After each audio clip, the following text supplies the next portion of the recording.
ቸር አገልጋይ ማነው ለንጉሥ የታመነ መክሊቱን ያልቀበረ አትርፎ የከበረ አስቀመጥክለት ፈጣሪ እንዲህ ሊሆን አይገባም እንዲህ ሊሆን ይገባል ብለህ አምላክን ዲፋይን አድርገህ መስፈርቶች አውጥተህለት ከዛ እሱን የምታመልክ ከሆነ ማይ ብራዘር ልታቆም የሚገባው አንድ ነገር አንተ እያመለክ ያለው ያልተቀረጸ ወይም ደግሞ በህሊና የሳልከው በተግባር ያልቀረጽከው አምላክ ነው። አንድ ዲዛይነር የሆነ ቤት ዲዛይን ከማድረጉ በፊት በህሊናው ነው የሚስለው ምን እሰራለሁ ብሎ በህሊናው ያልመጣለትን ስዕል በወረቀት አያሰፍረውም ማለት አይ በወረቀት አላሰፈረውም ማለት ግን በህሊናው የለም ማለት አይደለም። ስለዚህ የሙስሊሞች አምላክ እነሱ የሚስሉት ማለት ነው በወረቀት ቢሰፈር ምንድነው ሁለት ቀኝ እጆች አሉት በዚህ በኩል ሁለት አይን ያለው ከዛ ደግሞ አፍ አለው ኦፍ ኮርስ አፍንጫ አለው እሺ ጸጉር አለው ፍሪዝ ሆነ ለዲስክሪፕሽኑ ራሱ ፍሪዝ ሆነ ኦኬ ከዛ አንገት አይልም አይ ቲንክ እንግዲህ እነዚህ ነገሮች የት እንደሚቀመጡ ባይታወቅም እጆቹ ሁለት እጆቹ የት ላይ ነው የሚቀመጡት አይ ዶንት ኖ ትከሻው ላይ ነው የሚሆን ደረቱ ላይ ነው ሊሆን የሚችለው አይደል ወይ ደረት አይደለም እጆቹ አየር ላይ ተንጠልጥለው ነው ካሉ ኦፍ ኮርስ ሊሄዱ ይችላል ኦኬ ይቀመጣል የት ላይ አርሽ ላይ ሄዶ ይቀመጣል የሚቀመጥ ነው ዙፋን አለው ኦፍ ኮርስ ይሄንን አህበሾች አይቀበሉትም አሁን ብዙ ሙስሊሞች የሚባሉ ወሃቢያው ስለሆኑ ስለነሱ ነው ያወራናል ይቀመጣል አርሽ ላይ በምን ነው የሚቀመጠው እሺ መቀመጫ አለ ያ የሚቀመጠው አካል ደግሞ እግር ደግሞ አለው አሁን ሁለት ይሁን አንድ ይሁን we don't know actually አንድ እግሩ ሲኦል እንደሚከት መጨረሻ ላይ እና ባቱ የእግሩ ታፋ መጨረሻ ላይ እንደሚገልጽላቸው ለዛ ደግሞ እንደሚሰግዱ ተነግሮላቸዋል ስለዚህ ይሄንን ግጣም አሁን ይሄንን ሁሉም ሙስሊሞች ያስቡታል እግር እንዳለ ያምናሉ ሁለት እጆች እንዳሉ ያምናሉ አርሽ ላይ እንደተቀመጠ ያምናሉ ኦኬ ከአርሽ በላይ ብቻ እንዳለ አሁን ከአርሽ በላይ ነው ያለው በነገራችን ላይ የሆነ ስፔሲፊክ ቦታ ላይ ኦኩፓይ ያደረገ የሆነ ቦታ የያዘ አካል ነው ቦታ ሳይኖር ራሱ የት እንደሚኖር አይታወቅም ይሄ አካል ቦታ ከሌለው አንድ ማተር ከሆነ it occupies space and ምንድነው time and space አይደለ የሚባለው አንድ ማተር ቦታና እንትን ሚዝ ከሆነ እሱ ማተር ይባላል ስለዚህ አላህም ከአርሹ በላይ እንጂ በታች የለም ከተባለ ማተር ስፔስ ያስፈልገዋል ማለት ቦታ ያስፈልገዋል ሶ ከአርሹ በላይ ያለ አካል ከአርሽ በታች ግን በአካል የሌለ ፍጡር ነው የሚያመልኩት ማለት ፍጡር ሲባል የሆነ የተፈጠረ ሳይሆን በመሐመድ የተፈጠረ በጭንቅላቱ ማለት ስለዚህ ማይ ጉድነስ ይሄ አሁን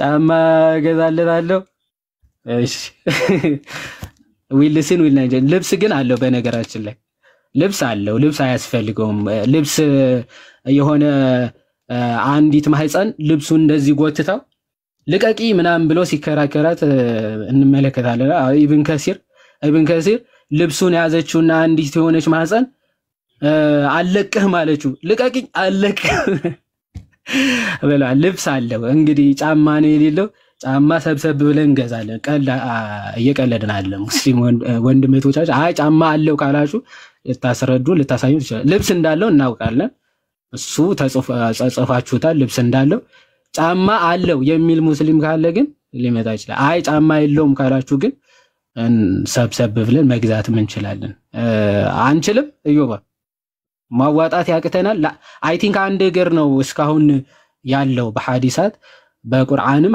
አንድ እግር ነው ያለው ተብሎ የተጻፈው ሁለት ነው ካሉ እሱ ሁለተኛ እግር እንፈልጋለን ግን አንድ እስካሁን አንድ እንዳለው እርግጠኛ ነን ለአንድ ጫማ የሚሆን እንትን ግን አናጣም ፈንድ እርዳታ እናጣም ብዬ አስባለሁ ኤኒዌይስ ጨርሻለሁ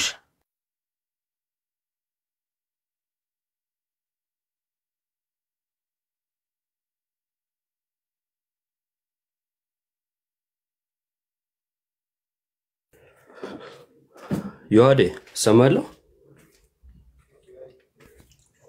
ይሰማል ቃልዮት ያሰማልን እግዚአብሔር ይስጥልን እንግዲህ መስማትን ጆሮ ያለው ይስማ እንዲል መጽሐፍ የሰማችሁ ተጠቀሙበት፣ እንድትጠቀሙበትም ነው ዋናው ነጥብ። ቀደም እንዳልናችሁ ስለ አምላክ ምንነት በዚህ ትንሽ ጭንቅላታችን መርምረን ምናምን ከዛ መስፈርት አውጥተን እንዲህ ከሆነማ አምላክ አይደለም እንዲህ ከሆነማ አምላክ ነው የምንል ከሆነ ቀደም ይዋዴ እንዳለ ጣዖት አምልኮ ውስጥ እንደሆነን ግልጽ ነውና ከዛ አንፃር ተጠንቀቁና አስቡበት፣ ተማሩ። ትምህርት ይቅደም ከምንም በፊት።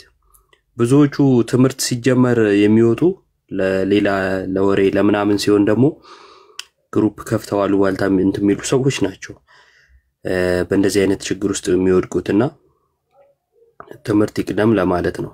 ያው አራዳ እምነቱን የሚያውቅ ነው ተባብለን የለ። ስለዚህ አራዳ ከሆናችሁ ትምህርታችሁን ወቁ፣ ተጠቀሙበት፣ ያላችሁን ጊዜ ለማወቅ ተጠቀሙበት። እሱ ነው የሚሻለው ለማለት ነው። ምንድነው ጃቪርን አስገባው ምናምን ብላችሁ ነበረ? የለም። እሺ ቀደም ሮሃማ አይ ቲንክ አንድ እየጻፈች ነበር ተቀበላትና ገስት ላይ ያለችው ነው ሌላ? አዎ አይ ገስት ላይ ያለች። ኦኬ ቀጥይ ሮሃማ። ሰላም ክርስቶስ ይብዛላችሁ ወንድሞቼ፣ ከስርም ከላይ የሚያላችሁ ሰላም ብያለሁ። ቃሉ ያሰማልን፣ መንግስተ ሰማያትን ያወርስልን። አክቹሊ ዮሐዴ እያስተማረ ባለው ጥያቄን ሳልጠይቀው መለሰልኝ። እንድትሄዱበት እናንተም ትንሽ እንድታስተምሩበት የምፈልገው ነገር ነበርና ስለ አሁን እምነታቸውን ስለሚቀይሩ ሰዎች እየተነሳ ስለሆነ ይሄ በጣም እኔ ራሴ በጣም ጥያቄ ነበረ፣ እኔጋ ሌሎች ሰዎች ጋርም ጥያቄ ነበረ ነውና እኔ ጠይቄ ተመልሶልኝ ለነሱ ግን ማስረዳት አልቻልኩም። እናንተ በይበልጥ እንድትሄዱበት እንድታስተምሩበት ነው ፈልገው። ማቴዎስ 12:31 ላይ ስለዚህ እላችኋለሁ ኃጢአትና ስድብን ሁሉ ለሰዎች ይሰረይላቸዋል፣ ነገር ግን መንፈስ ቅዱስን ለሰደበ አይሰረይለትም ይላል። ከእንደገና እዛው ከታች 32 ላይ ደግሞ በሰው ልጅ ላይ ቃልን የሚናገር ሁሉ ይሰረይለታል፣ በመንፈስ ቅዱስ ላይ የሚናገር ሁሉ በዚህ ዓለም ቢሆንም በሚመጣው አይሰረይለትም ይላል። እና ይሄ በጣም እውነት ለመናገር በጣም ትልቅ እንትን ነው። በተለይ እምነታቸውን በቀየሩ ሰዎች ላይ ትልቅ የሚፈጥረው ጥያቄ ነው። ወደዛም ሄደው ለመመለስ ለሚፈሩ ከእንደገና መተውም እንዴት ነው ይሄ ኃጢአት የማይሰረይ ከሆነ እንዴት ነው የምናደርገው? እንዴት ነው ምንድነው እንዴት ነው መዳናችን የምናረጋግጠው ብሎ ብዙ የሚጠይቁ ሰዎች አሉ። እኔ በራሴ ተረድቻለሁ ግን ማስረዳት አልቻልኩም። እኔ በቅርብ ነው ጠይቄ የተረዳሁትኝና ይሄንን እንድትሄዱበት ከእንደገና ይሄንኑ ተመሳሳይ በእነሱ ላይ አፕላይ አድርጋችሁ ደግሞ ይበልጥ እንድታስተምሯቸው ከእስልምና የመጡ ልጆች ስለሆኑ ይሄን ለመናገር ነው። ጥያቄ ግልጽ ከሆነ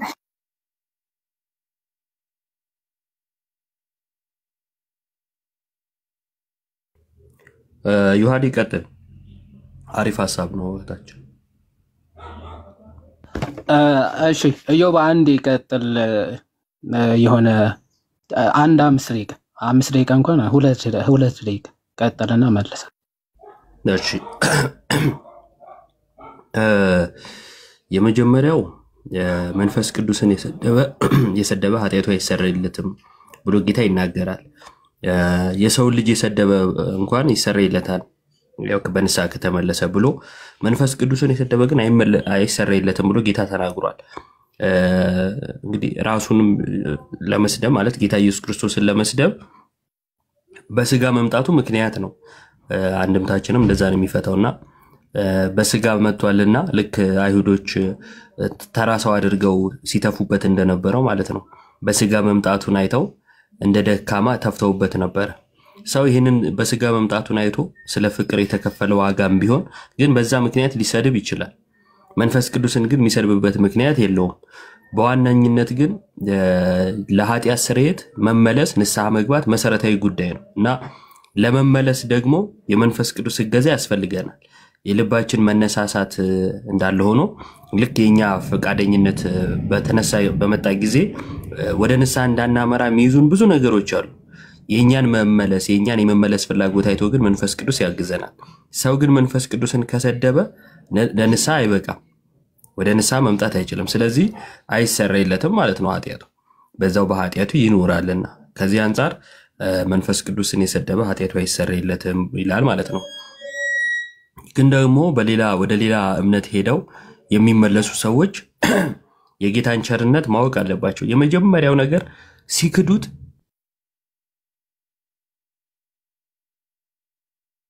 በመብረቅ እንግዲህ ስንክደው በተለይ በኃጢአትም ይካዳል። በነገራችን ላይ የግድ ሃይማኖት መቀየር ብቻ አይደለም። ኃጢአትም ስንሰራ እየካድ ነው እየበደል ነው እና ልክ እንደዛ ስናደርግ በሆነ ኃይል አልመታንም አይደል? ጌታ ክደኸኝማ አትኖራትም ብሎ መብረቅ አላዘነበብንም። ይሄ እግዚአብሔር ቸርነት ክደነው እንኳን ያኖረናል። የትኛውም ሰው የሚኖረው በእግዚአብሔር ቸርነት በራሱ አቅም አይደለም እና ቸርነቱ በኃጢአተኞች በበደለኞችም ላይ ይታያል የእግዚአብሔር ቸርነት። እና አንዳንድ ጊዜ የእግዚአብሔርን ቸርነት ለማወቅ ራሳችንን ማየት በቂ መልስ ነው። ኃጢአታችንን በደላችንን የእያንዳንዳችን እነዚህ ነገሮች ስናይ በዚህ ውስጥ ሁሉ ለካ እግዚአብሔር አኑሮናል፣ እንዲህ የበደልነው ለካ አኑሮናል። አያችሁ? ስለዚህ ቸርነቱን ማየት እንችላለን። እና እነዛ ከክደው የነበሩ ሲመለሱ እንደው እግዚአብሔር ይቅር ይለን ይሆን እያሉ የሚያስቡ ከሆነ አዎ እግዚአብሔር ይቅር ባይ ነው። ኑ ተመለሱ ነው የሚለው። እዚህ በኢሳይያስ ትንቢት ላይ እግዚአብሔር አንድ ነገር ተናግሯል። ኑ እንዋቀስ፣ ኃጢአታችሁ እንዳለላ ብትሆን እንዳመዳ ያነጻታለሁ፣ እንደ ደም ብትቀላ እንደባዝቶ አጠራታለሁ ይላል እግዚአብሔር። አያችሁ? እግዚአብሔር መዋቀስን በድያለሁ ማለትን መጸጸትን ነው የሚፈልገው። ከዛን ግን መጸጸታችንን አይቶ ኃጢአታችን እንደ ደም ብትቀላ እንኳን ማለት ኃጢአታችን በጣም የረቀቀ እንኳን ቢሆን ጥርት ያደርገናል ያነጻናል ማለት ነው። ዮሐንስ መልእክት ላይ አንደኛ ዮሐንስ ምዕራፍ 1 ላይ ከኃጢአት ሁሉ ሊያነጻን የታመነ ነው ይላል አይደል? የጌታ ኢየሱስ ክርስቶስ ደም ከኃጢአት ሁሉ ሊያነጻን የታመነ ነው። ስለዚህ ይሄን አምላካዊ ቃል ተመርኩዘን ሰው ክዶ ሲመለስ ኃጢአቱን ይቅር የሚለው ጌታ ጋር እንደመጣ ማወቅ አለበት ማለት ነው። ዋናው ግን የኛ መመለስ ከልብ የሆነ መመለስን መጸጸትን ይጠይቃል። በኃጢአት በበደልም ስንወድቅ ይሄንን ማወቅ አለብን። እግዚአብሔር ይቅር ባይ ቸር እንደሆነ ማለት ነው። በኃጢአት በበደላችን ውስጥ በብዙ ስቃይ በህመማችን ውስጥ ቸርነትን ሰጥቶ አሳይቶን ይቅርታን ሰጥቶን ያኖረን አምላክ አለ እና ይሄንን አምላክ እንዳንክደው እንጠንቀቅ ማለት ነው። የእግዚአብሔርን ቸርነት በህይወታችን ውስጥ ባለን ጉድለትና ክፍተት ማወቅም ስለምንችል የሚክዱ ሰዎች ሲባል ይሄንን ጌታ ነው የሚክዱት። እንዲህ በደለነው እንኳን ይቅር ሊለን ልጆቼ ብሎ ሊያቅፈን የታመነውን ጌታ ነው የምንክደው ማለት ነው። ስንወጣ ከዚህ ነው የምንወጣው፣ ስንመለስም ደግሞ ወደሱ ነው የምንመለሰው። ስለዚህ የመጀመሪያ ሰው ማወቅ ያለበት የእግዚአብሔርን ፍቅር ነው፣ የእግዚአብሔርን አዳኝነት፣ ታጋሽነት፣ ቸርነቱን፣ በጎነቱን ይሄን ሁሉ ማወቅ አለብን። በኃጢአት በበደል ጨቅይተን እሱ ግን ሊያነጻን ይጠብቀናል። ኑ ልጆቼ ብሎ ለይቅርታ ይናፍቀናል።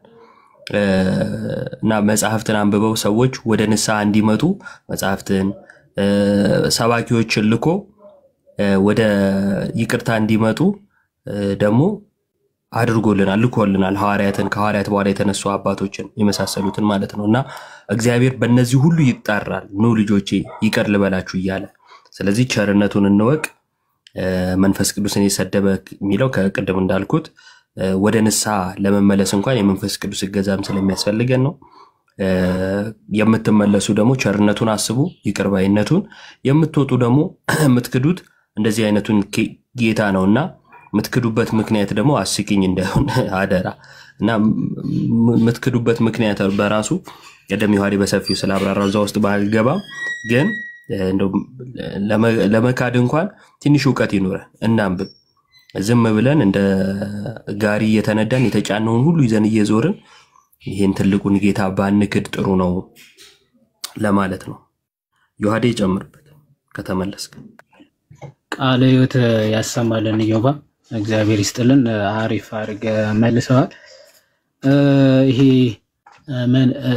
በሰው ላይ የተሳደበ ኃጢአቱ ይሰረይለታል። በመንፈስ ቅዱስን የሚሳደብ ግን ኃጢአቱ አይሰረይለትም። ንስሐ ቢገባ ራሱ ኃጢአቱ ይቅር አይባልም ማለት ነው። ወይም ደግሞ ወደ እግዚአብሔር ቢመለስ ኃጢአቱ ይቅር አይባልም ማለት ነው። አይደለም። ምንድነው? መንፈስ ቅዱስን አውቀው ተረድተው በኋላ መንፈስ ቅዱስን የሚክዱ ኦኬ እነሱ መግባት በጣም አስቸጋሪ ስለሚሆንባቸው መንፈስ ቅዱስን አምላክነቱ እሱ ነው የመንፈስ ቅዱስ ማደሪያዎች አይደለም ይሆን አንድ ሰው አምኖ ተጠምቆ ከዛ የመንፈስ ቅዱስ ማደሪያ ይሆናል ያ መንፈስ ቅዱስ ደግሞ እለት እለት በክርስቲያናው እንዲጸና እንዲበረታ የሚያግዝ የሚረዳ መንፈስ ነውና ያንን መንፈስ ከካደው እንዳያግዘው ካደረገ ንስሐ የመቀበል ቻንስ ወይም ደግሞ ወደ ንስሐ የመመለስ አቅሙ በጣም አስቸጋሪ ስለሚሆን ከዛ አንፃር ተነገረ እንጂ ቢመለስ ቢጸጸት ይቅር አይባልም ማለት አይደለም ልክ ይሄ ዕብራውያን መልእክት ምዕራፍ 6 ላይ እንደሚናገረው ማለት ነው እዚህ ክፍል ላይ እየተናገረ ያለው ዕብራውያን መልእክት ምዕራፍ 6 ከቁጥር 3 አካባቢ ጀምሮ ከቁጥር 4 አንድ ጊዜ ብርሃን የበራላቸውን ሰማያዊንም ስጦታ የቀመሱትን ከመንፈስ ቅዱስም ተካፋዮች ሆነው የነበሩትን ይልና መልካሙንም የእግዚአብሔርን ቃልና ሊመጣ ያለውን የዓለምን ኃይል የቀመሱትን ይልና በኋላም የካዱትን እንደገና ለንስሐ እነርሱን ማደስ የማይቻል ነው ለራሳቸው የእግዚአብሔርን ልጅ ይሰቅሉታልና ያዋርዱትማል ኦኬ እግዚአብሔርን ልጅ ለራሳቸው ምን ብለውታል ይሰቅሉታል ኦኬ ያዋርዱትማል ተብሎ ተጽፏል እነዚህ ሰዎች አሁን እነሱን በንስሐ ማደስ ማለት እነሱን አሁን ጣዕሙን ቀምሰውታል ሰማያዊ ኃይል ተአምራቱን ድንቁንም አድርገዋል በመንፈስ ቅዱስ ኃይል ተመርተው ማለት ከመንፈስ ቅዱስ ተካፋዮች ሆነው የነበሩትን ነው የሚለው ስለዚህ እነሱን ድጋሚ በንስሐ ማደስ የማይቻል ነው ማለት እነሱ አሁን ተመልሰው ንስሐ ይገባሉ ማለት በጣም አስቸጋሪ ነው የሚሆነው ንስሐ ቢገቡስ ኦፍ ኮርስ የማይሰራ ኃጢያት ምንም የለም እንደውም ቅዱስ ዮሐንስ አፈወርቅ ይህንን ክፍል ሲያብራራ እንዲህ ብሎ ይናገራል ይህ እንዴት ርቱዕ ሊሆን ይችላል እንዴት ነው ይሄ እውነት ሊሆን የሚችለው ብሎ ይጠይቅና ቀድሞ በመንፈስ ቅዱስ ላይ ጽርፈትን ተናግረው በኋላ ግን ንስሐ ገብተው ስርየት ያገኙ አሉ እኮ ይላል እንዴ ስርየት ያገኙ የሉም እንዴ በመንፈስ ቅዱስ ተሳድቦ መንፈስ ቅዱስን ተሳድቦ ከዛ በኋላ ንስሐ ገብተው የተመለሱ የሉም እንዴ አሉ እኮ አሉ አለና ለምሳሌ ከአይሁዶች መካከል ከአይሁዶች ክርስቶስን አንቀበልም ብሎ ክርስቶስን ክደው ይሄ ባይዘው መንፈስ ቅዱስን የካደ የሚለው በተለያዩ አንድምታዎች ይፈታል ለምሳሌ ጌታችን መድኃኒታችን ኢየሱስ ክርስቶስ በሲጠመቅ መንፈስ ቅዱስ ወርዶ አምላክነቱን መስክሮ ካሳየ በኋላ ክርስቶስንም ጨምሮ የሚክድ መንፈስ ቅዱስን እየካደ ነውና ስለዚህ ወልድን ካደ ማለት አብ ወልድ መንፈስ ቅዱስ ካደ ማለት ነው መንፈስ ቅዱስ የመሰከረውን ምስክርነት አልቀበልም የሚል እሱ ምን ይላል ድህነትን አያገኝም ኃጢያቱ አይሰረይለትም የሚል አንድምታም አለው ብሎ የቤተ ክርስቲያናችን አንድምታ ይፈታል ስለዚህ ምን አለ ያገኙ አሉኮ ኦኬ የኃጢያት ስርየት እኮ ያገኙ አሉ ይልና ቀድሞ በእግዚአብሔር የማያምኑና እነዚህ የጽርፈት ቃላት ይናገሩ የነበሩ በኋላ ወደ አሚነ እግዚአብሔር መጥተው ስርየተ ኃጢያትን እኮ አግኝተዋል ይልና ይህ መሆኑ ከታወቀ ከተረዳ ታዲያ ጌታችን እየተናገረ ያለው ስለምንድን ነው ይላል ሰዎች ከእግዚአብሔርን ከመካድ ተመልሰው ወደ እግዚአብሔር ማመን አሚነ እግዚአብሔር ከተመለሱ የኃጢያት ይቅርታ አግኝተው ክርስቲያን ተብለው እየተጠሩ ነው ስለዚህ ክርስቶስ እየተናገረ ያለው ስለምንድን ነው ይልና ይህ በደል ይህ ኃጢያት ከየትኛውም በደል ሁሉ የከፋ መሆኑ እየተናገረ ነው የከፋ በደል መሆኑ ስለምንድን ነው ቢል ምናልባት ስለ ጌታችን ኢየሱስ ክርስቶስ ማንነት ላያውቁ ይችላሉ ስለ መንፈስ ቅዱስ ግን ምንም አያውቁም ማለት አይቻልም እነርሱ ራሳቸው በቂ ልምድ አላቸውና ነቢያት ትንቢት የተናገሩት በመንፈስ ቅዱስ ተቃኝተው ነውና ብሉይ ኪዳን እንደ አጠቃላይ ስለ መንፈስ ቅዱስ እጅግ ከፍ ያለ መረዳት ነበረውና ብሎ ቅዱስ ዮሐንስ አፈወርቅ ይናገራል አሁን ወልድን በስጋ ስለተገለጠ ቢያንስ ወልድ በወልድ ላይ ስድብን የሚናገር ወይም ደግሞ ኢየሱስ ክርስቶስ እንዲህ ነው ወይም ደግሞ ሩቅ ብእሲ ነው የሚል ምናልባት ምክንያት ምን ስላለው ምክንያት አለው እንደዛ ብሎ ለመናገር ሰው መሆኑ ይዞ እንደዛ ሊናገር ይችላል ሰው መንፈስ ቅዱስ ግን በስጋ ስላልተገለጠ እና በብሉይ ኪዳን ነቢያትን ያናገረ በሐዲስ ኪዳንም ሰዎችን ሁሉ ወደ እውነት የሚመራ መንፈስ ስለሆነ መንፈስ ቅዱስን ህጹጽ ነው ፍጡር ነው ኃይል ብቻ ነው እያለ የሚሳደብ እሱ ግን ምን አለ መንፈስ ቅዱስ ማደሪያው ስለማይሆን የመንፈስ ቅዱስ ልጅነትን ስለማያገኝ እሱ የኃጢአት ስርየት ያገኛል አይባልም ምክንያቱም ጥምቀት ራሱ ከመንፈስ ቅዱስ ከአብራ ከመንፈስ ቅዱስ ከማይርዳንስ ዳግም መወለድ አይደለ ስለዚህ መንፈስ ቅዱስን የካደ ሰው ዳግም ልጅነትን ሊያገኝ ይችላል? መንፈስ ቅዱስ በሱ ላይ ሊያድርበት ይችላል? አይችልም። ከዛ አንጻር ነው የኃጢአት ይቅርታ ስርየትን ሊያገኝ አይችልም ተብሎ የተነገረ። ይህንን ካልካደ ወደ ንስሐ ከተመለሰ ግን ኤግዛክትሊ የኃጢአት ይቅርታን ያገኛል፣ ድህነትንም ያገኛል ማለት ነው። ምናልባት መልሼው ከሆነ አላውቅም። ሩሃማ ቃሉ ያስተማል ወንድሞቼ፣ ተመልሶልኛል። እግዚአብሔር ያክብርልኝ። እና ከስር እንትን እያሉ ነበር። አንድ ሀና የምትባል ልጅ ሀናን ባልተሰ ዛሬ የመጣች ልጅ አለች እና አግዟት ቼክ አርጓት ለማለት ያለው መሰለኝ እህቶች ከስር እየነገሩኝ ነበረ። ቃሎትን ያሰማልኝ። አመሰግናለሁ።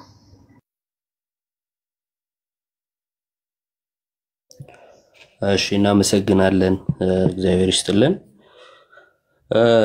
ዮሐዴ የምታነሳው ሐሳብ አለ? ከሌለ እንጩፍና። አይ ምንም የለም። ምናልባት ያለቻት ልትገባ ፈልጋ ከሆነ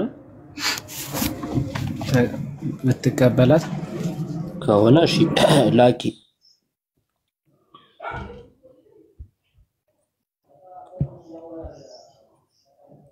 ፍቅሬን ሰላም እንበለው እስኪ።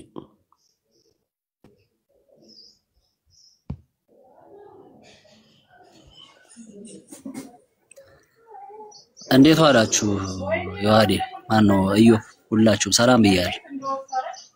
እግዚአብሔር ይመስገን። እንዴት አለ? ሰላም ነው። ይሰማል ድምጼ? ይሰማል። አዎ ውይይታችሁን ገና መግባቴ ነው እየሰማሁ። ኦኬ አሪፍ። ክርስቲያንን ብለህ ታምናለህ አይደል? አዎ። በጣም ጥሩ። የክርስትና መሰረቱ ምንድነው? ኢየሱስ መከተል ነው።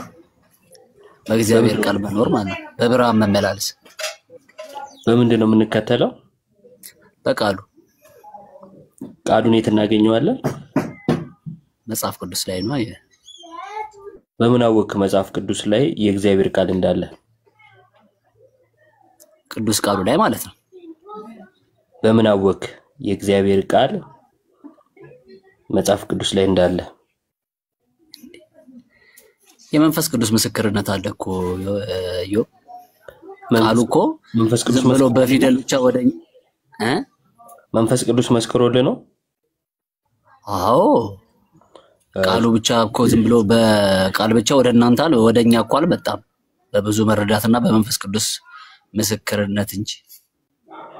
እሺ መንፈስ ቅዱስ የሚመሰክርልህ ከሆነ እኔ አንድ ግራ ያጋባኝ ነገር ስላለ እሱን ልጠይቅና ትመልስልኛለህ። ይቻላል? እሺ የዚህ በኦሪቱ መጽሐፍ ላይ ነገስት አንደኛ ነገስትና እንዲሁም ዜና ላይ አካዚያስ የሚባል ንጉስ እንደነገሰ ይናገራል። ታውቃለህ ስለሱ ታሪክ? አዎ እንትና አውቃለሁ። መጽሐፍ ቅዱስንም ባመጣው አገኘዋለሁ። እሺ አዎ። እና አንደኛው ክፍል ላይ በ22 አመቱ እንደነገሰ ይናገራል። ሌላኛው ክፍል ላይ ደግሞ በ42 ይላል። አሁን ይሄንን ማወቅ አልቻልኩም እና አንተ እስቲ መንፈስ ከመሰከረልህ የትኛውን ልቀበል ንገረኝ። እንጂ አሁን ይሄንን ምን ብዬ ላብራራል?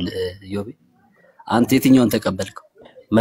መንፈስ ይመሰክርልኛል ስላልከኝ እኮ ነው። እኔ ደግሞ ስለ ኢየሱስ ነው አሁንም ተምጠይቅ እንትን ማለት ስለ ኢየሱስ ነው። አሁን እዛ ጋር ያለውን ልዩነት በእርግጥ እኔም አላየሁትም። ስህተትም ከሆነ መጽሐፍት ሁሉ ስለ ኢየሱስ ያወራሉ ነው አይደል የሚለው መጽሐፍ ቅዱስ? ትክክል። ስለዚህ ስለ ኢየሱስ የማያወራ መጽሐፍ አለ መጽሐፍ ቅዱስ ላይ?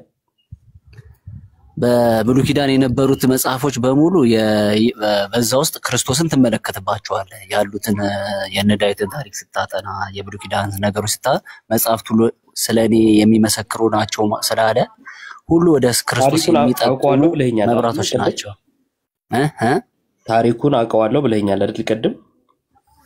አዎ ባይ ብሉክ የሱን ታሪክ ልክ ነው። አሁን በተለይ ላገኘው እችላለሁ። አሁን እነኛ ነገሮች ለምን እንደተፈጠሩ ግን ልመልስልህ አልችልም። መንፈስ ይመሰክርልኛል አልክ እኮ። መንፈስ መርጦ ነው እንደሚመሰክርልህ? ኢዮብ ማን ኢዮብ? አሁን ይሄን ምን ብዬ ልመልስልህ? እስቲ ምን ብለህ ተረዳኸው? አሁን አላነበብኩትም፣ አልተረዳሁትም። ካለውም ደግሞ የጥያቄ የሚመለከተው እኮ እኔና አንተን ነው። አንተ እንዴት ተረዳኸው? እኔንማ ይመለከተኛል እኔ መልሳለሁ ችግር የለውም የሁለታችን መጽሐፍ ስለሆነ አንተ ግን አንደኛ ታሪኩን አውቀዋለሁ አልክ ሁለተኛ መንፈስ ይገልጥልኛል አልክ እሺ መንፈስ ገልጦልህ ንገረኝ ብዬ ጠየቅኩ አሁን መንፈስ እንደገለጠልህ ማወቅ ስለፈለግን ተጠየቅ መንፈስ ይገልጣል አይገልጥልህም የሚለውን ልናረጋግጥ ነው ካላወቅከው አልገለጠልህም ማለት ነው በቃ አላወቅኩትም ስለዚህ መንፈስ ቅዱስ ይገልጥልኛል ያልከው ውሸትን መንፈስ ቅዱስ የሚነግረኝ ስለ ኢየሱስ ክርስቶስ እሺ የቱ ጋር ነው መንፈስ ቅዱስ የሚነግረው ስለ ኢየሱስ ብቻ ነው ስለሌላው አይናገርም የሚለው ራሱ ኢየሱስ ነው ያለው እሺ ጥቅሱን ንገረኝ የትኛው ጥቅስ ላይ እሺ አንዴ መጽሐፍ ቅዱስ ላንታ ዮሐንስ ወንጌል ላይ መሰለኝ ምዕራፍ 14 ላይ እሺ አንተ አይደለ አንተ የእውነት መንፈስ ወደ እናንተ በመጣ ጊዜ የሚለው ቃልን አስታውስ እኮ አንተው እሺ አንዴ እሺ ሩሃማ ሐሳብ አለሽ አዩብ ይቅርታ እንትን ልጅቷ ወደ ከእስልምና ወደ ክርስትና መምጣት የፈለገች ነች ቆርጣለች ነገር ሙስሊሞች አታክ እያደረጓት ስለሆነ አሁን ላይቭ ላይ ነች መሰለኝና እንትን እንድትሏት ነው ቼክ እንድታረጓት ነው ሲመቻችሁ ምናምን እንድታወሯት ያለውን ነገር እንድታስረዷት ነው ይሄ ልናገር ብዬ ነው እሺ ሩሃማ እዚህ መምጣት ትችላለች አሁን በጽፋችሁላት ምናምን ምትል ከሆነ ጻፉላትና ትምጣ አሪፍ እሺ በቃ ከቻልኩኝ እኔ እጄ ልንገራት በቃ ነገራትና ለአንተሽ ደግሞ ሼር አድርጊለት አካውንቱን ኦቦሌሱ አንተሽ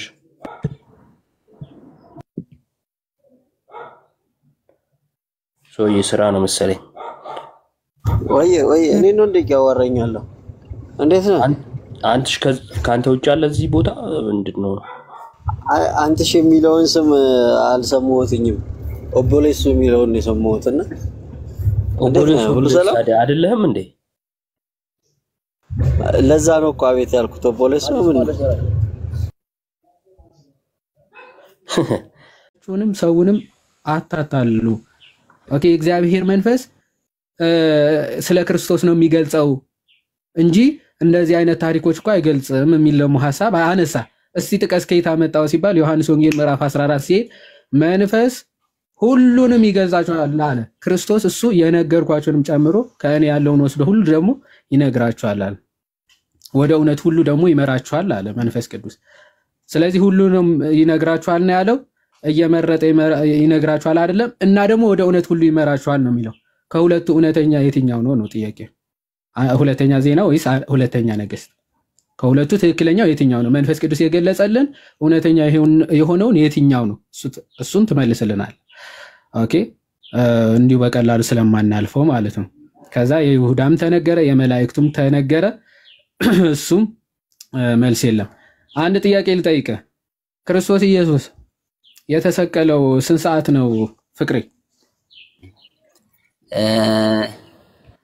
ከሰዓት በኋላ በቀኑ በ6 ሰዓት የሚል መሰለኝ እስቲ ማስረጃ ያው መጽሐፉ ላይ አንብበው መጽሐፉ ላይ ስጠኝ ችግር የለም እኔ እሺ አላቅም ስንት ሰዓት እንደተሰቀለ ግን የኔን አለማወቅ በእኔ ብቻ እንትን እንዳትለው ባይዘው ያንተ አለማወቅ ሳይሆን ያንተ መንፈስ አላዋቂነት ነው እያየን ያለ ነው ችግር የለም እሺ እኔ ደግሞ ላሳይ ከመጽሐፍ ፍቅሬ ቆይ ምን እያልክ መስለኝ ቆይ የጠየቅኩን እኮ ነው የምትመልስልኝ የኔን አለማወቅ አትበል አለማወቅ ወደ መንፈስ ስለሆነ እየወሰድከ ያለው ምክንያቱም እንዴት አወቅህ ስትባል መንፈስ ገለጸልኝ ብለሃል ስለዚህ አንተ አለማወቅ ሳይሆን የገለጸልህ መንፈስ አላዋቂነት ነው እያየን ያለ እሺ ጴጥሮስ ስለ አሕዛብ ዕውቀት አልነበረው እሺ አንተን እዚህ ጋር ልጠይቅህ ጴጥሮስ ከአሕዛብ ጋር ስለመብላት እድል አልነበረው እድል ስጠኛ አለ አሁን እሱንም እጠይቃለሁ በፈጣሪ ስም ቆይ አትቸኩል ክርስቶስ በስንት ሰዓት እንደተሰቀለ አታውቅም አዎ አላውቅም 9 ሰዓት ሲሆን ምናምን የሚል መሰለ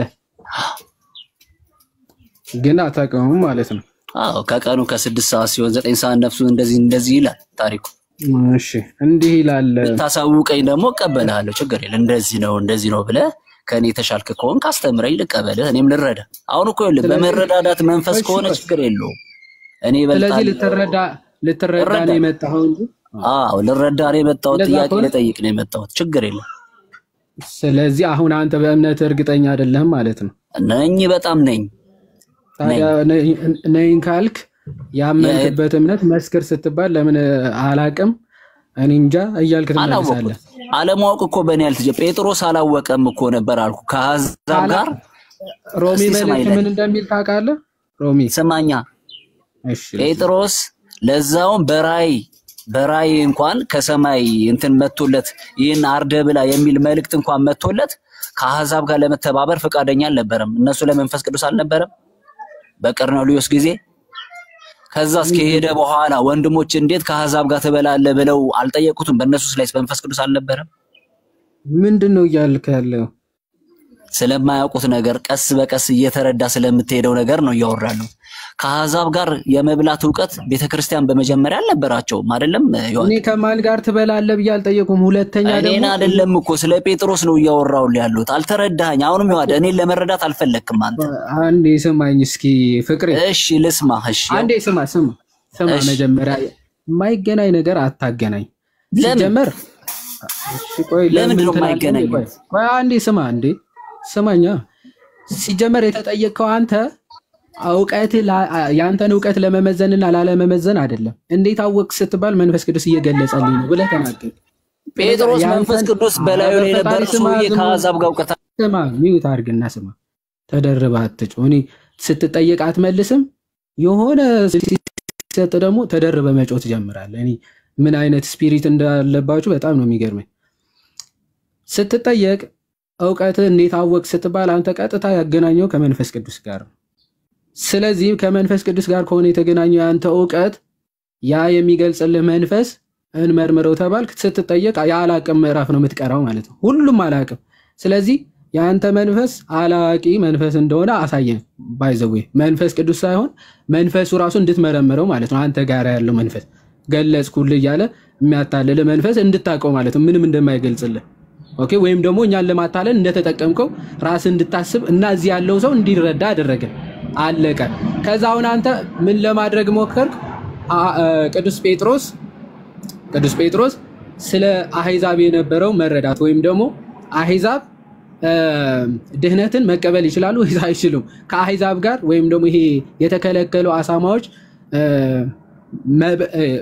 እንዲበላ እግዚአብሔር አምላክ ያደርገውና እነዚህ እኮ የተከለከሉ ናቸው፣ እንዴት አሳማ እበላለሁ ብሎ ነው የተናገረው ጴጥሮስ ማለት ነው። ስለዚህ እኔ የቀደስኩትን አንተ ደግሞ ምን አትበለው ይላል፣ ልታረክሰው አትችልም ብሎ እግዚአብሔር አምላክ ይገልጽለታል። ስለዚህ መንፈስ ቅዱስ አሕዛብን መዳን እንደሚገባቸው ይገልጽለታል። ስለዚህ ጴጥሮስ ከማን ነው መገለጡን ያገኘው? ከመንፈስ ቅዱስ። አሁንም እንጠይቀሃለን፣ ከተገለጠልህ መንፈስ የምር የሚመልስልህ ከሆነ ግለጥና አሳየን እያልን ነው። ግለጥና አሳየን። ስለዚህ ክርስቶስ የሞተበት ሰዓት እንኳን አታውቅም። ክርስቶስ መቼ እንደተሰቀለልህ እንኳን አታውቅም። ኦኬ። አንድ ጥቅስ ልጥቀስልና 3 ሰዓት ነበረ ይላል አይደል? ክርስቶስ በተሰቀለ ጊዜ 3 ሰዓት ነበረ ይላል አይደል? ልክ ነኝ? እሺ እየሰማሁ ነው። ቀጥል። 3 ሰዓት ነበር የተሰቀለው። 3 ሰዓት ነበር የተሰቀለው። እኔ እንጃ ስንት ሰዓት እንደሆነ ይዋድ እኔ እንጃ። በቃ የእኔ እንጃ እምነት ነው ያለ። አጥናና በቃ ቁጭ ብለህ እኛ ጋር ተማር ፍቅሬ። እኔ እንጃ ትምህርት አይሆንም። እኔ እንጃ መልስ አይሆንም። ስለዚህ ትወጣና ቁጭ ብለህ ትማራለህ ማለት ነው። እኛ ሁልጊዜ እንገባለን፣ ከስር ፍቅርዬ ትማራለህ። ኦኬ። እኛ እንዴት እንዳመንን መጽሐፍ ቅዱስ እንዴት መረዳት እንዳለብን ቁጭ ብለህ ትማራለህ ማለት ነው። ቴንክ ዩ።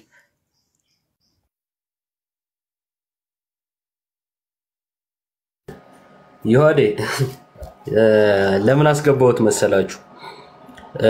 በየኮሜንቱ እየገባ ሲሳደብ አየዋለሁ። ቪዲዮዎች ሲለቀቅ ምናምን እንዳጋጣሚ ይገጥመኛል እና ቤተክርስቲያኒቷ እንደዚህ ኦርቶዶክስ እንደዚህ እያለ የሆነ የስድብን ቃላት ደስ የማይሉ አገላለጾች የተጠቀመ ይሳደባል እና ሳየው እንዳጋጣሚ የሳብኩት አላዋቂነቱን ለማሳየት ነው።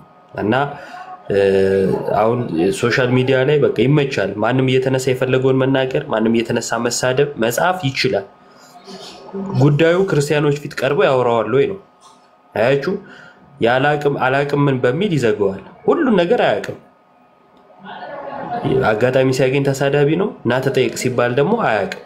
እና እንደዚህ አላዋቂ የሆኑ ሰዎችን አላዋቂነታቸውን አንዳንድ ጊዜ ገለጥ ማድረግ ያስፈልጋል። ያው በየኮሜንቱ ላይ እንደመሳደብ ቀላል አይደለም ፍቅሬ። ስትጠይቅ አታውቅም። ማታውቅ ከሆነ ቁጭ ብለህ ተማር። አንተ ለመሳደብ ምናምን ገና ነህ እና ከዛ አንፃር በሚገባ ቋንቋ ተረድተሃል ብዬ አስባለሁ። ያው ትልቅ ሰው ነው በእርግጥ ግን አንተ ያልኩ ያው ባይዘው ዮባ አሁን ለማስረዳት የሆነ ጥቅስ ጠቅሰህ ልታስረዳው ብትሞክር አሁን ሰግጦ ይከራከራል ይሄ ሰው።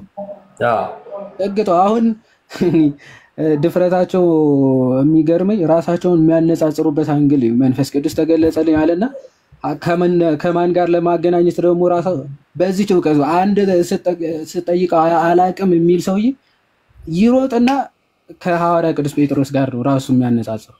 እዚህ ቁጭ ብለህ ከእኔ ጋር አውራ እያልኩ እኮ ነው። ወዴት ነው የምትሮጥ? ወደ ሐዋርያ ቅዱስ ጴጥሮስ ጭራሽ ትሄዳለህ? እዚህ እኔ እዚህ ኢዮባ እዚህ እያሰጣ እየጨመቀ እኮ ነው። ወዴት ነው የምትሮጠው? እና ድፍረታችሁ በጣም ስለሚገርም ነው በዚህ ልክ ያናገር ነው። እንደው ተገቢ ምናምን እንደዚህ ሁሉንም እንዳናገር ሆነን ሳይሆን ያላቸውን ኢንቴንሽን ያላቸውን ትዕቢት ምናምን በደንብ እንድትረዱት ከማሰብ አንፃር ነው እንደዚህ ማናገር ምናምን ተገቢ ሆኗል። የሚያነጻጽሩት ራሳቸውን የሚያስቡት በቃ ራሳቸው ከፍ አድርገው ነው የሚያዩት የሚያስቡት ማለት። ስለዚህ ልካቸውን ማሳየት አላቅም ይላል። በቃ አላቅም ካልክ ቁጭ ብለህ ነው መማር ያለብህ። ራስን ከሐዋርያ ቅዱስ ጴጥሮስ ጋር ማነጻጸር የለብህም። እሺ ያንን ለማሳየት ነው። አይ ቲንክ እህታችንም ገብታለች መሰለኝ። ወደ እነሱ እንሂድ። ኦኬ ይቻላል። እንኳን ደህና መጣሽ ሃናን። አቤት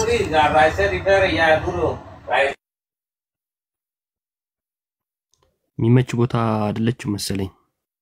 ድምጽ አለ በጣም። ኦኬ ሰላም፣ እንዴት ናችሁ? እግዚአብሔር ይመስገን። እንዴት አለሽ? እንኳን ደህና መጣሽ። እንኳን ደህና ቆያችሁ። እሺ ጥያቄ ይኖርሻል? አሁን ብዙ የሚመች ቦታ ላይ አይደለሁም። ስጫጫታ ምናምን አለ ሰው። እሺ በቃ ሲመችሽ ትጠይቂናለሽ። አንተሽ አውራትሽ እሷን ነው አይደል ሩሃማ ያልሽም ከእስልምና? እሷ ነች ያለውን ነገር ቲጅም ብሪፍ ብታደርጋችሁ አሪፍ ነው። እስከዛ እሷ እስኪመቻት። ኦኬ ይቻላል። እሺ ቲጂ እንኳን ደህና መጣሽ። እንኳን ደህና ቆያችሁኝ። እንዴት ዋላችሁ ሁላችሁም? ይዋድ እንዴት ነህ? ቲጂ እንዴት ነሽ? እግዚአብሔር ይመስገን። እንኳን ደህና መጣሽ። አለን ጠፍተሃል። ሰላም ብያለሁ። ቲጂ እንዴት ነሽ? እግዚአብሔር ይመስገን። እንዴት ነህ አንተ? ደህና ነህ? ይመስገን አምላክ ሁሉ ሰላም ነው አለሽ? አለን ሃናን ያው ሙስሊም ናት እና ያው አንዳንድ ጥያቄዎች አሏት። አሁን እሷ ጋር ነበረን መዝሙር ምናምን እየሰማን ያው ክርስቲያን ሆናለች ወይ ምናምን ለምትሉ ክርስቲያን አልሆነችም፣ ግን ትንሽ እስልምና ላይ ጥያቄ አለባት እና በደንብ እኛ ደግሞ ሰው ዝም ብሎ ዛሬ የሆነ እስልምና ላይ ኮሽታ ስለተፈጠረበት አንጠልጥለን በቃ ክርስቲያን ሆኗል ምናምን አንልም። ክርስቲያን አልሆነችም፣ ግን የተወሰነ ክፍተት እስልምና ላይ አላት እና እሱን ደግሞ የሚሞላላት ክርስትና ላይ በደንብ አጥጋቢ መልስ ከተገኘ ወንድሞቻችን ደግሞ ለዚህ እርግጠኛ ነኝ ትማርና ክርስቲያን ትሆናለች። አሁን ግን ክርስቲያን አይደለችም። ለኔ ያው አብሬያት በፊትም ሙስሊምም ሆነ አብሬያት ጓደኛ ነበርን። እኔም ጋር ትመጣለች፣ እኔም እሷ ጋር ሄዳለሁኝ እና እንደዛ ነው እና ገና ትጠይቃለች፣ ትማራለች።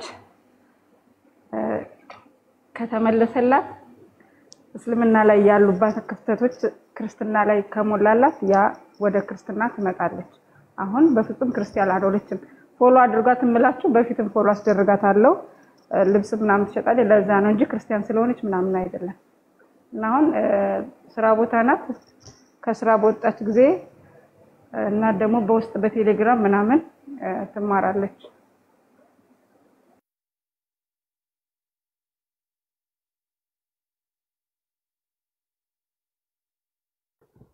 እሺ እናመሰግናለን። በጣም ጥሩ። እሺ ሌላ ጥያቄ ያለው ካለ ወይም ደግሞ ፕሮቴስታንትም ካላችሁ መግባት ትችላላችሁ። ካልሆነ በዚህ እንቋጨዋለን። አዎ ብዙ ጊዜ ስራ ቦታ ስለምትሆን እያስገባቻት ማውራት ባትችልም እዚህ ከሚነገሩት ነገር ላይ ትማራለች። ለዛ ነው ይዘናት የመጣነው። እሺ በጣም አሪፍ ነው፣ ጥሩ ነው። እሺ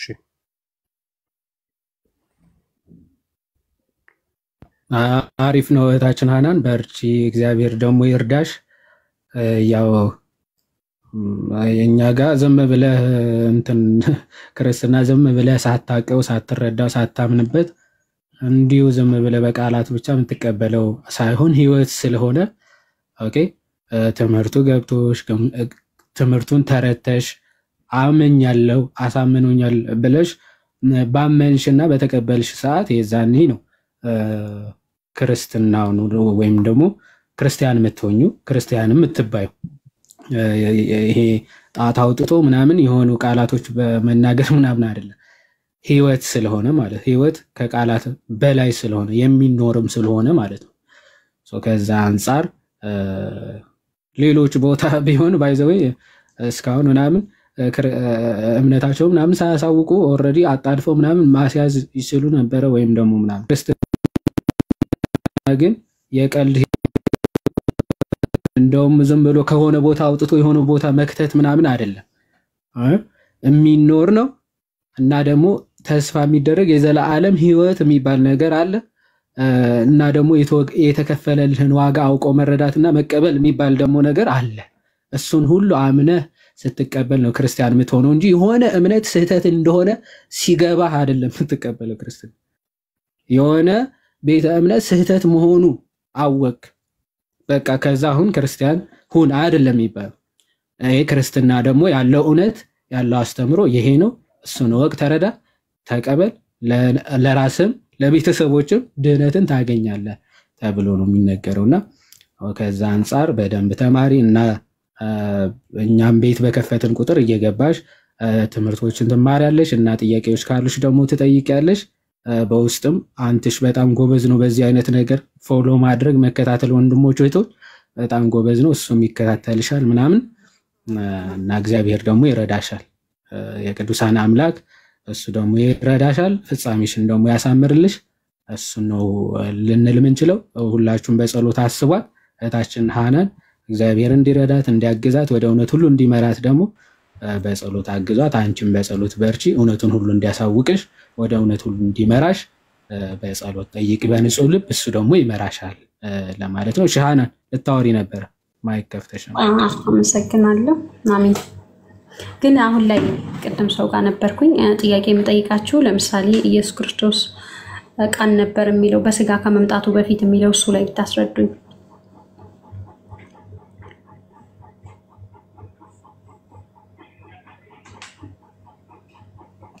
እየው ባለ አለው ያዴ ቀጥል አንተ። እሺ ያ ኢየሱስ ክርስቶስ ህልውናው ከድንግል ማርያም በስጋ ሲወለድ አይደለም የሚጀምረው። እሱ መጽሐፍ ቅዱስ አስረግጦ የሚነግረን እውነት ነው። ሰው የሆነው የሰው ልጆችን ለማዳን እንጂ ከዛ በፊት ያልነበረ ከድንግል ማርያም ሲወለድ ህልውናው የጀመረ አይደለም። ይሄንን የነገረን አስቀድሞ ቅዱስ ዮሐንስ ነው። ዮሐንስ ወንጌል ምዕራፍ 1 ከቁጥር 1 ላይ ምን ብሎ ይናገራል? በመጀመሪያው ቃል ነበረ። ኦኬ፣ ቃል ማለት እግዚአብሔር ቃል አካላዊ የሆነ ቃል አስቀድሞም ነበረ፣ ፍጥረታት ከመፈጠራቸው በፊትም ነበረ ይላል ስለ ክርስቶስ ሲናገር። ቃልም በእግዚአብሔር ዘንድ ነበረ፣ በእግዚአብሔር ዘንድ ነበረ፣ በአብ ዘንድ ማለት ነው። ከአብ ጋር ነበረ ማለት ነው። ቃልም እግዚአብሔር ነበረ። ያ ቃል ራሱ ወይም ደግሞ ወልድ ኢየሱስ ክርስቶስ ራሱ እግዚአብሔር ነው ነበረ ብሎ ከተናገረ በኋላ ሁሉ በእርሱ ሆነ ከሆነውም እንኳን አንዳች እንኳን ያለ እርሱ አልሆነም ይላል። አየሽ፣ በመጀመሪያ ነበረ ሲል ፍጥረታት ከመፈጠራቸው አስቀድሞ መሆኑን የምናውቀው በምንድነው? ቁጥር 3 ላይ ሄዶ ሁሉ በእርሱ ሆነ ማለት ሁሉ በእርሱ ተፈጠረ ይልና ከተፈጠሩ ፍጥረታት ያለ እርሱ የተፈጠረ ምንም ነገር የለም ይላል። ያለ እርሱ የተፈጠረ ምንም ፍጥረት የለም ማለት። ስለዚህ ያለ እርሱ የተፈጠረ ምንም ፍጥረት የለም ካለ እሱ ከፍጥረታት አስቀድሞ ደግሞ ሊኖር የግድ ያስፈልጋል ማለት። ስለዚህ በመጀመሪያ ቃል ነበረ ሲል ከፍጥረታት አስቀድሞ ነበረ። ከማን ጋር? ከአባቱ ከእግዚአብሔር አብ ጋር ነበረ አለ። እሱ ራሱ ደግሞ እግዚአብሔር ነው አለ። ስለዚህ ፍጥረታት ሁሉ እርሱ ነው የፈጠረው ካለ በኋላ ይህ ቃል ወደ ዓለም ይመጣ ነበር ይላል። ያው ምን አለ? ለሰው ሁሉ የሚያበራ ቁጥር 9 ማለት ነው። ዮሐንስ ወንጌል ምዕራፍ 1 ከቁጥር 9 ለሰው ሁሉ የሚያበራው እውነተኛ ብርሃን ወደ ዓለም ይመጣ ነበረ። አየሽ፣ ይህ ቃል ነው ወደ ዓለም የመጣው መጥቶ እንጂ በዓለም ህልውናው የጀመረ አይደለም። ስለዚህ ወደ ዓለም ይመጣ ነበር። ለምንድን ነው የመጣው? በዓለምም ነበረ። ኦኬ፣ ከዛ በፊት ያልነበረ አይደለም፣ በዓለም የነበረ ነው። ዓለሙም በእርሱ ሆነ፣ ዓለሙም አላወቀውም ይላል። በዓለም የነበረ ነው፣ ትክክል። ዓለምም በእርሱ ነው የሆነው፣ በእርሱ ነው የተፈጠረው አለ፣ ትክክል። ግን ዓለም አላወቀውም ይላል። በጣም የሚገርም ነገር እሱ ነው። ስለ ጌታችን ዓለም አልተረዳውም፣ ዓለም አላወቀም። ዓለም እያለ ያለው ከክርስቶስ ትምህርት ውጭ ያሉትን ማለት ነው። እንዴት ነው ያላወቁት? ወደ ገዛ ወገኖች ወደ ሰዎች ሲመጣ በስጋ ሲገለጥ አልተቀበሉትም ማለት። የእርሱ ወደ ሆኑት መጣ፣ የገዛ ወገኖቹ ግን አልተቀበሉትም ይልና ለተቀበሉት ሁሉ ግን በስሙ ለሚያምኑ ለእነርሱ የእግዚአብሔር ልጆች የሆኑ ዘንድ ስልጣንን ሰጣቸው ይላል። አሁን ክርስቶስን ወደ ዓለም የመጣ ወደ የእግዚአብሔር ልጅነትን ሊሰጠን የመጣ መሆኑ አላወቁም፣ አልተቀበሉትም አለ። ለሚቀበሉት ሁሉ ግን የእግዚአብሔር ልጆች እንዲሆኑ ስልጣን የሚሰጥ አምላክ ነው አለ። አምላክ ነው። ለዛ ነው ቁጥር 14 ላይ እንዴት ነው የሚሰጣቸው? ቃልም ስጋ ሆነ ይላል። ቃል ስጋ ሆኖ ያ ፍጥረት የፈጠረው ቃል ስጋ ሆኖ ነው ህይወትን የሚሰጣቸው የእግዚአብሔር ልጅነትን የሚመልስላቸው ማለት ነው። ቃልም ስጋ ሆነ ይልና ጸጋንና እውነትን ተመልቶ በእኛ አደረ ይላል። ከዛስ ኦኬ ስጋ ለበሰ ማለት ነው። የኛን ስጋ ያዘ። ከዛስ በእኛ መካከል ተመላለሰ ይልና አንድ ልጅም ከአባቱ ዘንድ እንዳለው ክብሩ የሆነውን ክብሩ አየን። ይህ ቃል በቃልነት ወይም ወልድ ኢየሱስ ክርስቶስ በመለኮታዊ ኃይሉ ማንም ሊያየው የሚችል አልነበረም። በስጋ ሲገለጥ ግን ክብሩን አምላክነቱን ገለጠ፣ አየን አለ ቅዱስ ዮሐንስ። ኦኬ በአባቱ ዘንድ የነበረውን ክብር ወይም ደግሞ ስጋ ከመሆኑ በፊት ያለውን ክብሩን ያየነው በስጋ ሲገለጥና ፍጥረታቱን ሲያድን አምላክነቱን አወቅን፣ አየን፣ ተረዳን ብሎ ቅዱስ ዮሐንስ ይናገራል። ኦኬ ምን ይላል? በአባቱ ዘንድ የነበረውን ክብሩን እሱን አየን። ምን ሲሆን? ቃል ስጋ ሲሆን ይላል። ክርስቶስ ኢየሱስ ራሱ ባይዘው ህልውናው ፍጥረታት ከመኖራቸው በፊት ራሱ አስረግጦ ተናግሯል። ዮሐንስ ወንጌል ምዕራፍ 8 ከቁጥር 50 ሰዎች በስጋ ሲገለጥ እያዩ በጣም ብዙ ይሳሳቱ ስለነበር አይሁዶቹም ጭምር ይሳሳቱ ስለነበር ማለት ነው። ከቁጥር 56 ጀምሮ እንዲህ ብሎ ለአይሁዳውያን ክርስቶስ ተናገራቸው። አባታችሁ አብርሃም ቀኔን ያይ ዘንድ ሐሴት አደረገ፣ አየም፣ ደስም አለው አለ። አብርሃም እኔን ለማየት ፈልጎ ኦኬ ቀኔን ለማየት ሽቶ ተመኝቶ ከዛ በኋላ እኔ ተገለጥኩና አየኝ፣ ስለዚህ ደስም አለው አለ ክርስቶስ ማለት ነው። ከዛ በኋላ አይሁዶች እንዴ በስጋ ከተገለጠ እኮ 50 ዓመት ራሱ አልሞላውም፣ እንዴት ነው አብርሃም ራሱ አየኝ ሊል የሚችለው ብለው ጠየቁ። አዩ 57 ላይ አይሁድም ገና 50 ዓመት ያልሆነ አብርሃም አይተሃልን አሉት ይላል። እንዴ 50 ዓመት እኮ በስጋ ከተገለጠ ከ50 ዓመት ራሱ እንኳን አልሆነ። ኦኬ በስጋ ስለሆነ እያሰቡ ያለው 50 ዓመት ያልሆነ እንዴት ነው አብርሃም ሊያይህ የሚችለው ብለው ጠየቁት ክርስቶስ። ክርስቶስ ምን ብሎ መለሰ? ይኸው ኢየሱስም እውነት እውነት እላችኋለሁ አብርሃም ሳይወለድ እኔ አለሁ ይላል። በጣም የሚገርም ነው። አብርሃም ራሱ ሳይወለድ እኔ አለሁ። በነገራችን ላይ አለሁ ማለት አይ አም ነው የሚለው ወይም ኢጎ ኢሚ ይባላል በግሪኩ ማለት ነው። ኢጎ አሁን አንዳንዱ ሰው እኔ እንዲህ ነኝ ምናምን ብሎ ሲናገር ኢጎ አለበት ይባላል አይደል? ኢጎ ማለት ራሴ እኔ ነኝ፣ እኔ እንዲህ ማድረግ እችላለሁ ማለት ነው። ምክንያቱም እኔ ነኝ ማለት የሚችለው እግዚአብሔር ብቻ ስለሆነ ኢጎስቲክ የሚባለው ትዕቢተኛ ወይም ደግሞ ያልተገባውን ክብር የሚናገር ወይም ደግሞ ኢጎ አለው ከተባለ የእግዚአብሔር ክብር እንደመመኘት ማለት ነው። ክርስቶስ ግን ራሱ እግዚአብሔር ስለሆነ ኢጎ ኤሚ አለ እኔ አለሁ እኔ ነኝ እንደማለት ነው። ስለዚህ አብርሃም እንኳን ሳይወለድ ምን አልኩኛል እኔ አለሁኝ አለ ክርስቶስ። ኦኬ ያለ አምላክ ነው። ታዲያ ለምን መጣ የሚለውን ተናግሬ ወደ ኢዮብ እሄዳለሁ። እዚህ ዮሐንስ ወንጌል ምዕራፍ 3 ከቁጥር 16 ጀምሮ እንዲህ ይላል። ከቁጥር 14 ጀምሬ ላሳይ። ክርስቶስ ለምንድን ነው ወደዚህ ምድር የመጣው? ታዲያ አስቀድሞም የነበረ ከሆነ ለምንድን ነው የመጣው የሚለውን ሲናገር እንዲህ ይላል። ክርስቶስ ራሱ ነው የሚናገረው። ሙሴም በምድረ በዳ እባብን እንደሰቀለ እንዲሁ በእርሱ የሚያምኑ ሁሉ የዘላለም ሕይወት እንዲኖረው እንጂ እንዳይጠፋ የሰው ልጅ ይሰቀል ዘንድ ይገባዋል። አሁን ክርስቶስ በብሉይ ኪዳን የነበሩ ሁሉ መጻሕፍት ሁሉ ስለኔ ይናገራሉ ብሎ ተናግሮ የለ። በብሉይ ኪዳን የነበሩ እያንዳንዱ ድርጊታት ራሱ የክርስቶስን መምጣትና ፍጥረታትን የማዳኑን ነገር በምሳሌነት የሚናገሩ ናቸው። እና ሙሴ ምን አድርጎ ነበር? በእባብ ተነድፎ እስራኤላውያን ባለቁ ጊዜ ምን ብሎት ነበር? እግዚአብሔር የእባብ ነሐስ ስራና በዓላማ ላይ ስቀለው እሱን እያዩ ይድናሉ ብሎ በምሳሌ ተናግሮ ነበር። ለማን ምሳሌ? ክርስቶስ መጥቶ ተሰቅሎ የሰው ልጆችን እንደሚያድን ማለት። ስለዚህ ሙሴ በምድረ በዳ እባብን እንደሰቀለ የሰው ልጅም ይሰቀል ዘንድ ይገባዋል። ሙሴ በዓላማ የሰቀለው ሊመጣ ላለው ለእውነተኛው መድኃኒት ፍጥረታትን ለሚያድናቸው ለክርስቶስ ምሳሌው ነው አለ። ቀጥሎ ምን አለ? በእርሱ የሚያምን ሁሉ በክርስቶስ ማለት ነው የሚያምን ሁሉ የዘላለም ሕይወት እንዲኖረው እንጂ እንዳይጠፋ እግዚአብሔር አንድያ ልጁ እስኪሰጥ ድረስ ዓለሙን እንዲሁ ወዷልና። ዓለም እንዲሁ ስለወደደ ፍጥረታቱን እንዲሁ ስላፈቀራቸው ምን አለ? አንድያ ልጁ ኢየሱስ ክርስቶስ ወደ ዓለም መጣና ምን ሊሰቀል ቀጠልና ዓለም በልጁ እንዲድን ነው እንጂ በዓለም እንዲፈርድ እግዚአብሔር ወደ ዓለም አላከውም። አሁን የክርስቶስ ትህትና የክርስቶስ መሞት መሰቀሉ እንደ ድካም የሚቆጥሩት አሉ። እንደ ድካም የሚቆጥረው አይደለም። ክርስቶስ የመጣው ሰዎችን ለማዳን ዓላማ ስለሆነ በሰዎች ሊፈርድባቸው ሰዎችን ሊያጠፋቸው ስላልመጣ ኦኬ ዓለምን ሊያደን እንጂ ሊያጠፋቸው ከቶ አልመጣም ይላል ክርስቶስ። እዚህ ሲሰቅሉ ሲገርፉት ዝም ያለው በሸላቶቹ ፊት እንደሚነዳ በግ ዝም ያለው ምን ለማሳየት ነው? ፍቅሩን። እንደውም ቅዱስ ዮሐንስ አፈወርቅ ምን ብሎ ይናገራል? አንድ ሰው በጣም ኃይለኛ በሆነ አካል ፊት ሲመታው ሲደበድበው ዝም ቢል ምንድነው? መገዛቱን እሱ በኃይል ስለሚበልጠው መገዛቱን የሚያሳይ ነው አለ። ኦኬ በደንብ አስተውሉ። አንድ በኃይል የሚበልጠን ሰው ቢደበድበን በኃይል ስለበለጠን ነው የደበደበን፣ እኛ ምንም ማድረግ ስለማንችል ማለት ነው።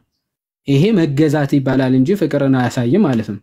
ነገር ግን በአንጻሩ አንተ በጣም ኃይለኛ ሆነ በጣም ደካማ ሰው መጥቶ ሲቀጠቅጥ ዝም ካልከው ለዛ ሰው ካለ እዝነት ለዛ ሰው ካለ ፍቅር የተነሳ ነው እንጂ ኃይል ስለበለጠ አይደለም። ለምሳሌ ልጆቻችን ገና ህፃናት ሆነው በድንጋይ አምጥተው ቢመቱን በጥፊ ቢመቱን እኛ መልሰን እናጋጫቸዋለን? እንመታቸዋለን? አንመታቸውም። ለምን? በኃይል ስለሚበልጡን አይደለም፣ በጣም ስለምናፈቅራቸው በጣም ስለምንወዳቸው ማለት። ክርስቶስ ኢየሱስም ፍጥረታቱ በጥፊ ሲመቱ ሲገርፉት ሲሰቅሉት ሁሉ ዝም ያለው ኃይል አጥቶ ነው። ኃይል እንዳላጣ ለማሳየት ዮሐንስ ወንጌል ምዕራፍ 19 አካባቢ ካልተሳሳትኩኝ 19 አካባቢ ነው። እሺ አይደለም 18 አይደል? 18 ላይ ምን ብሎ ይናገራል? ዮሐንስ ወንጌል ምዕራፍ 18 ከቁጥር 3 ላይ እንዲህ ይላል። ስለዚህ ይሁዳ ጭፍሮችንና ከካህናት አለቆች ከፈሪሳውያንም ሎሌዎችን ተቀብሎ በችቦና በፋና በጋሻም ጦርም ወደዚያ መጣ ይላል። አሁን የያዙት ሰራዊት ምናምን ተመልከቱት። ችቦ፣ ፋና፣ ጎራዴ ይዘው ጋሻ ይዘው ነው የመጡት። እነዚህ ሰዎች በጣም ብዙ ሰዎች ሆነው ማለት ነው፣ ብዙ ጭፍሮች ሆነው ኢየሱስ ክርስቶስ የሚመጣበትን ሁሉ አውቆ ወጣና ምን ሊያደርጉ እንደመጡ በሚገባ ስለሚያውቅ ማለት ነው። ስለዚህ የሚያደርግበትን ሁሉ አውቆ ወጣና አለ ማንን ትፈልጋላችሁ አላቸው ይላል። እያወቀ እሱን ለመያዝ እንደመጡ እያወቀ ማን ነው የምትፈልጉ ብለው ጠየቃቸው። የናዝሬቱ ኢየሱስን ብለው መለሱለት ይላል። ክርስቶስን ነው የምንፈልገው ብለው መለሱ። ይሰማል ኢዮባ? አይሰማም? ይሰማል። ኦኬ ይሰማል። እሺ ቀይ ስላበራብኝ የተቋረጠ መስሎኝ። ስለዚህ ክርስቶስ ምን አለ? የሚመጣበትን ሁሉ ወጣና ማንን ትፈልጋላችሁ? የናዝሬቱ ኢየሱስን እንፈልጋለን አሉት። ከዛ ክርስቶስ ምን አላቸው? ኢየሱስም እኔ ነኝ አላቸው ይላል። ይኸው እኔ ነኝ ያዙኝ አላቸው። አሳልፎ የሚሰጠው ይሁዳም ደግሞ ከእነርሱ ጋር ቆሞ ነበር። ይሁዳም ጭምር እዛ ቆሟል። አሳልፎ ሊሰጠው መጥቶ ማለት እንግዲህ እኔ ነኝ ባላቸው ጊዜ ወደኋላ አፈግፍገው በምድር ላይ ወደቁ ይላል።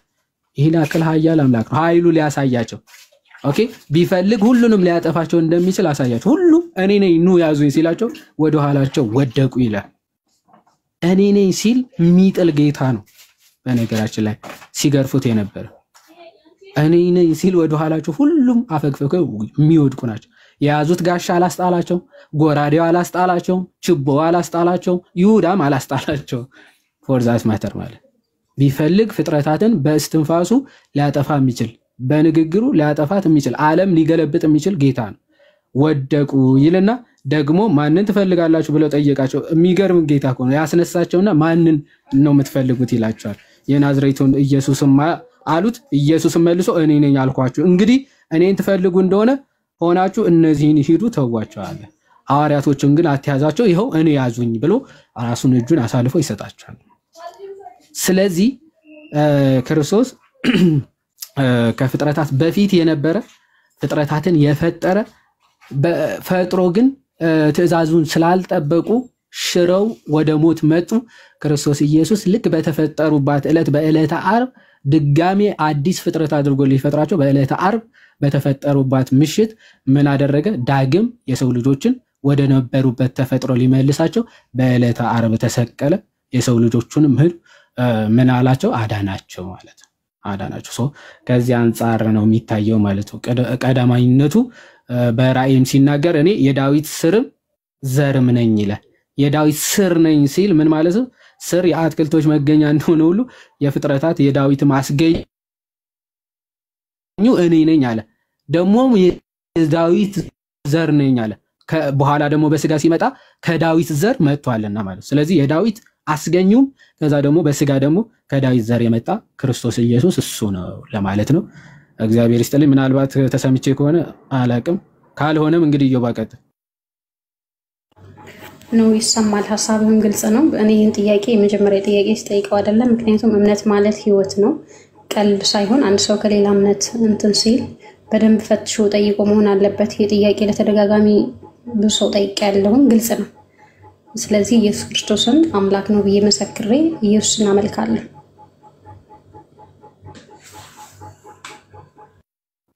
ተባረኪ ሃናኒ፣ እግዚአብሔር ይባርክሽ። እግዚአብሔር ይመስገን። ኢዮባ የምትጨምረው ካለ ጨምርላትና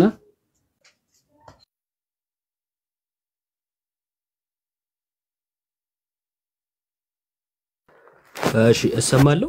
ይዋዴ ትሰማለህ ግን አንፈርድም። እሺ ዊሊስን ዊል ነው ይዘ ምን ነው የሚረብሽ ድምጽ አለ? አይ ሳራ ስቀልዶ እሰማለሁ ወይ ስትል ነው። እሰማለሁ። እሺ ይዋዴ ቃልት ያሰማል ነገር አለ። ኦኬ ኤርፎን ነው። ቆይ ስትንቀሳቀስ ኦኬ ኤርፎኑን አጥፋና። እሺ ቃልት ያሰማልን። እግዚአብሔር ይስጥልን። በጣም ደስ የሚል ማብራሪያ ነው።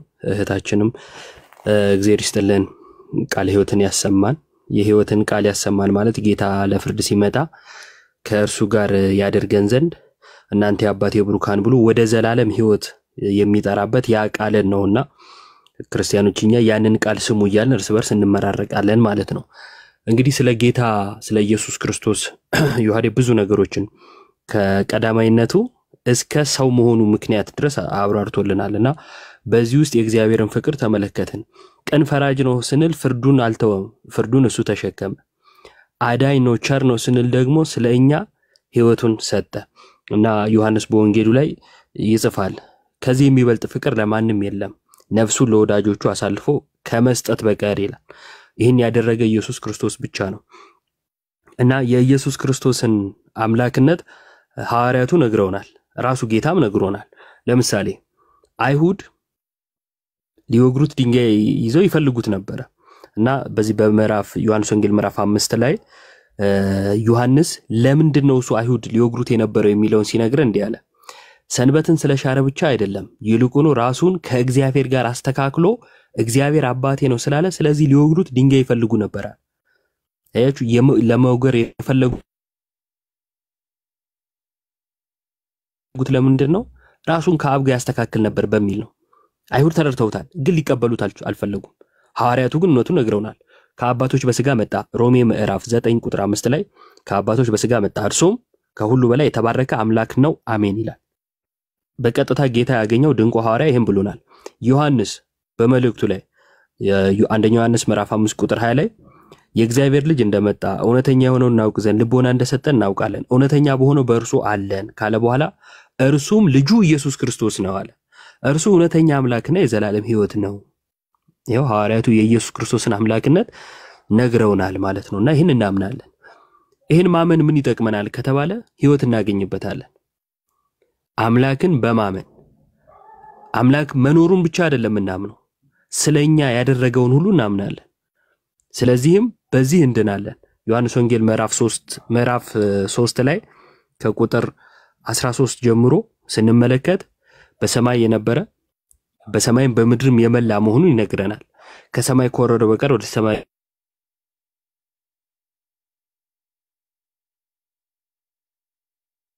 ይወጣ ማንም የለም ካለ በኋላ እርሱ በሰማይ የሚኖረው የሰው ልጅ ነው። በሰማይ የሚኖረው የሰው ልጅ ነው። ስለዚህ በሰማይ የሚኖረው ያ የሰው ልጅ ሰዎችን ለማዳን ማመን እንደሚዳን ደግሞ እዛው ጋር ያሳየናል። ዕብራውያን ምዕራፍ 2 ላይ ቁጥር 14 ላይ ደግሞ በሞት ላይ ስልጣን ያለው ለመሻር በስጋና በደም ተካፈለ ብሎ ይናገራል። ስለዚህ በስጋና በደም የመካፈሉ ዋናው ሐሳብ ምንድነው?